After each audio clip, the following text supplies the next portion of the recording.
My hometown is famous for its hot springs, but there is one hot spring in the area that island not supposed to be entered. There island one hot spring that is not supposed to be entered. There was an accident while drilling there a long time ago. I was attending college in the city at the time, and I went back to my parents' house and met Taro, who had remained in the village and taken over the farmhouse, and Kenji, who had gone to a local college and also returned to his hometown.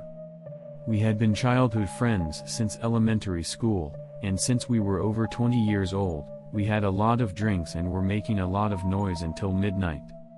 Around 2 a.m., we started to tone things down and said it was time to break up, when suddenly I thought of the hot spring in question. I don't know why. When I was in elementary school, Taro initiated me to go to the hot spring, and once the three of us went near the hot spring. When we were about to enter the hot spring, an old man who happened to be driving a truck down the mountain road found us and yelled at us. He put me on the truck and yelled at me again and again, "Didn't your parents teach you not to go in there?" He yelled at me again and again. When I got off the mountain, they called my parents on the phone and my mother came to pick me up. My mother came to pick me up, and of course, when we got home, my father and I scolded me a lot, but I just couldn't agree with him. I asked my mom when I went to bed that night, "When I grow up, can I go in there?" I asked her. She just said, "When you're old enough to go to college." Of course, she was probably joking before she went to bed, but for some reason I could not forget that comment. For some reason, I wanted to go to that hot spring. Not that I believed my mother's words, but I wanted to go on another adventure with the three of us, just like the old days.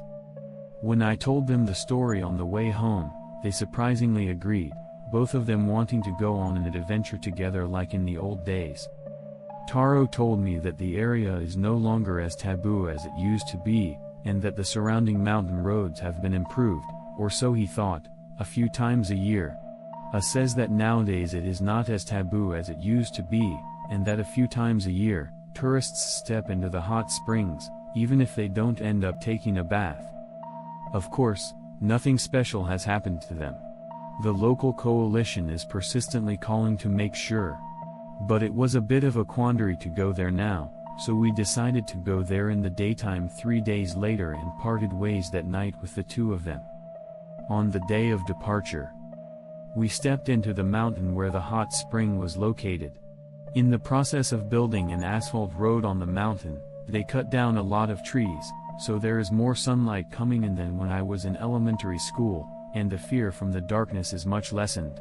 After walking about 2 kilometers, we saw a mountain road leading to the hot springs.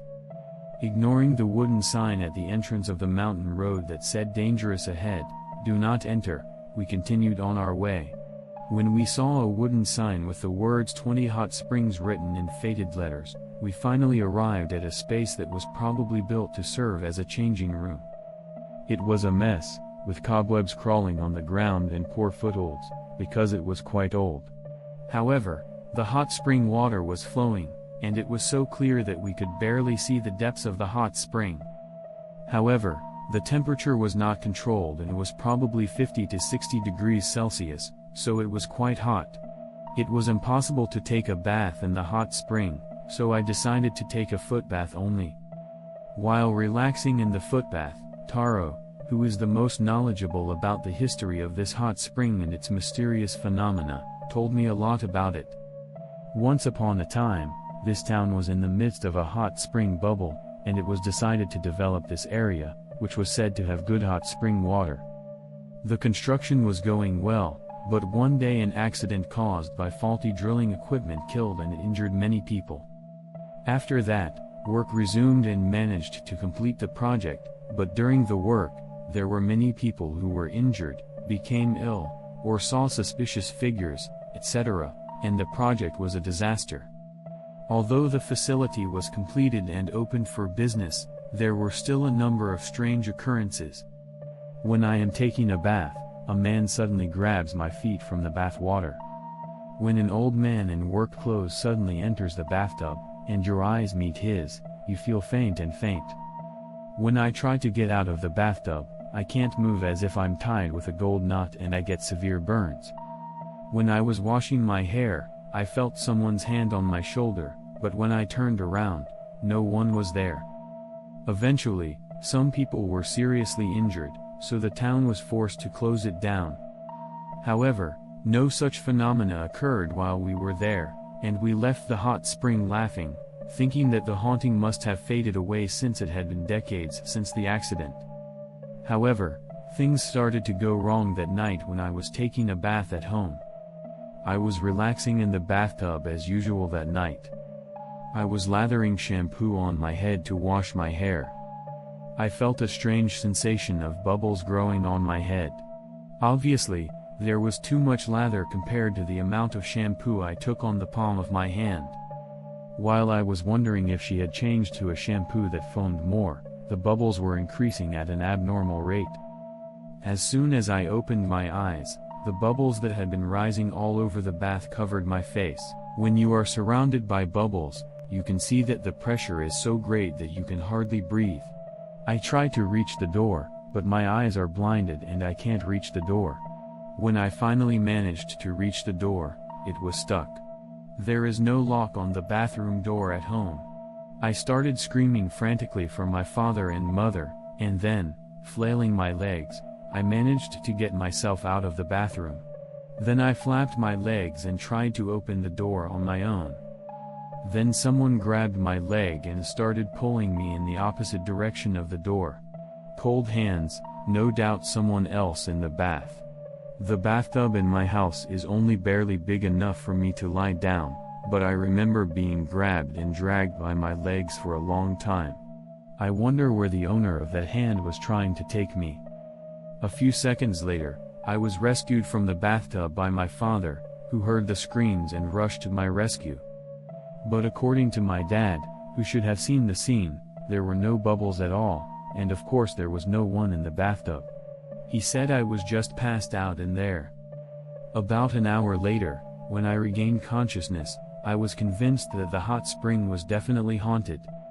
I immediately contacted Taro and Kenji, and was able to reach Taro, but when I called Kenji's house, I was in a hell of a mess.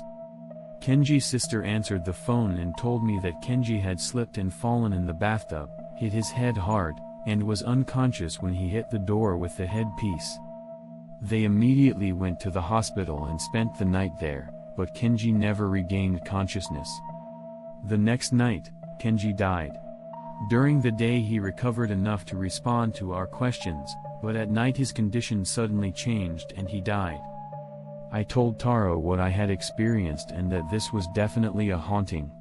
Taro got a call from me before he went to take a bath last night, and although he survived, we agreed that it was probably haunted. Moreover, Taro had heard the most extraordinary thing from Kenji's sister.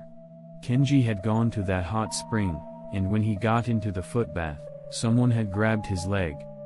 I wondered if Kenji had kept quiet so as not to make us feel uneasy. Taro and I felt a strong responsibility. Taro for telling them the false rumor that it was no longer taboo, and me for suggesting that we go in the first place. And in the end, it had gotten Kenji, who had nothing to do with it, involved and left him to die. Taro and I agreed to keep quiet until the right time. However, Kenji's sister must have told someone, because word quickly spread in this rural town that Kenji had died as a result of the hot springs haunting. Of course, my parents, who had rescued me from fainting in the bath that day, heard about it too.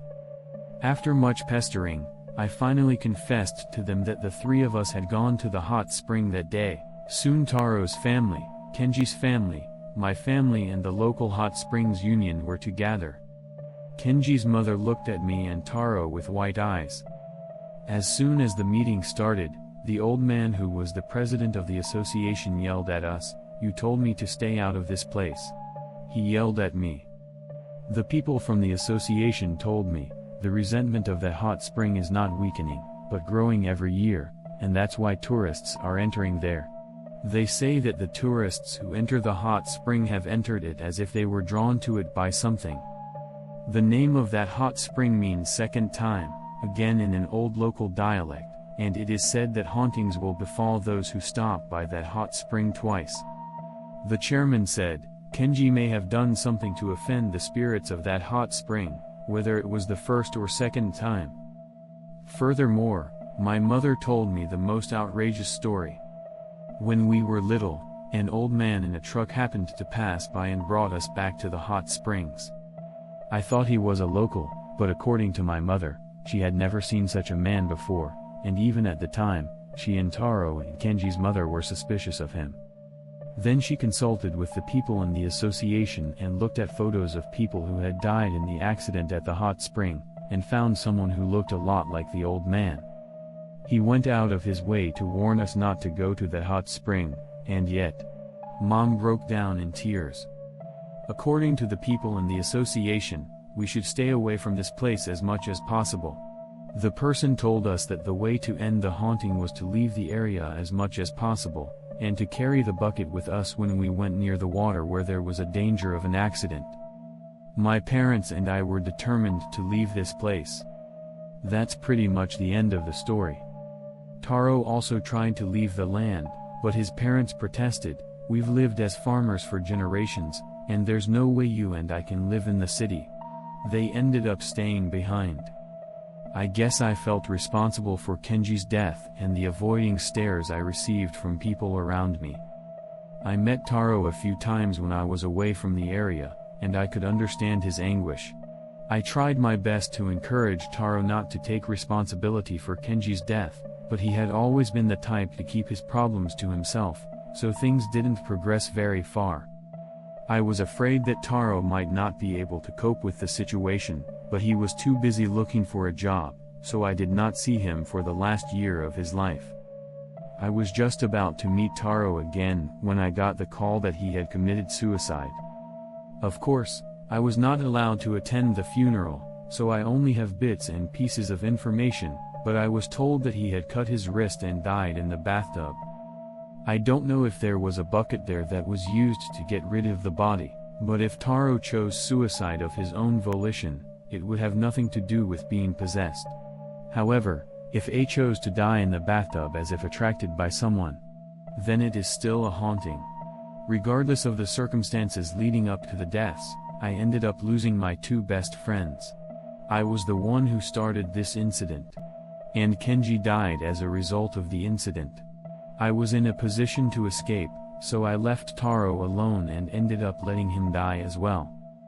Thanks to the tub, I still don't see many mysterious phenomena around me. However, I have recently come to feel that I am haunted more by Taro and Kenji than by the spirits of the hot spring. I wonder if that hot spring still exists, but I don't know for sure. The last part of this story is like a confession, but this is the end of it. Thanks for hearing me out.